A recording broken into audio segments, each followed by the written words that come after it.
again. I just love Bungo Stray Dogs because this episode I felt like it felt short. I actually did, and it's very few times where I say, "Oh, this episode felt short," because most of the time I'll be like, "I need more." But this episode felt short because I was like, it went in a flash. It felt like 2 minutes. It felt like quick 2 minutes because it really did not feel like I saw a lot of things in this episode. At the same time, there were a lot of things that I would love to talk about. For example, let's talk about this nostalgia. Like you see the two of them like fight each other, and then you see the pause and all shit, and then you see the three frameworks plan, which I personally am like I was like, oh, I felt like this was coming because the way it was operating, the whole thing about how the organizations were working together, the at Thai sport mafia, and even the armed detective agency were working together at times, and that's why I was like, oh, I felt like this was coming. The three frame, the three frame plan. There you go. Basically, the military and the police get the whole thing in the like day. The twilight it belongs to the armed detective agency, and the night belongs to sport mafia, and this way they keep order.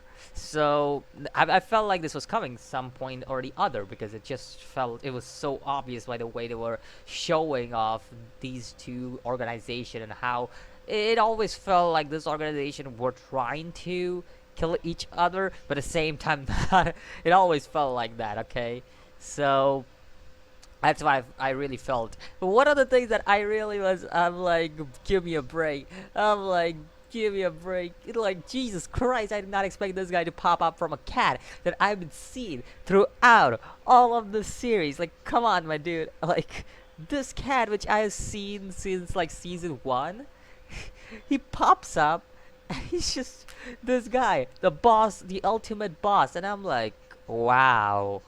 Wow, you played me there, okay? You played me there, author of Bungo Stray Dogs, who I strangely don't know who's what name for him is, and I remembered his name like a few days ago. Great, great me.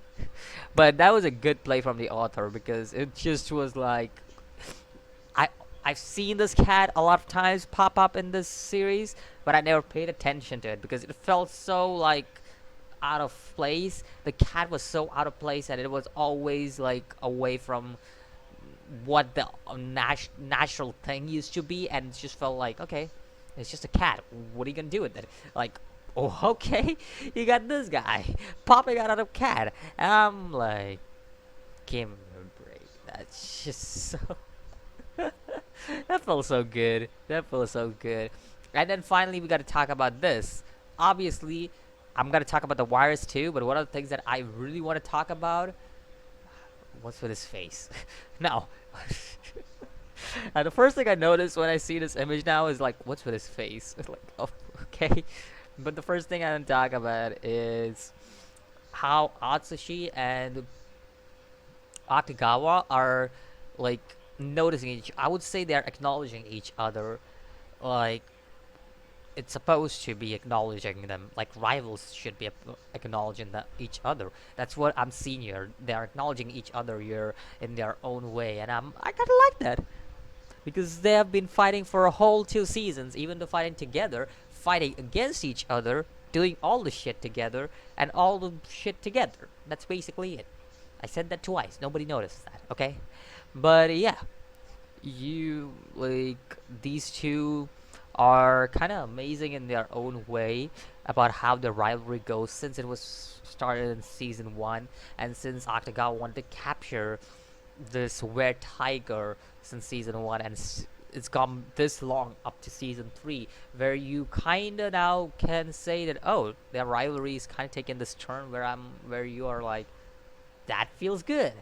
That actually feels good to see that they are acknowledging each other finally after a long battling and shit, and that fucking felt good. And also the virus came out. Virus guys caught, but Octagawa apparently has caught the virus too.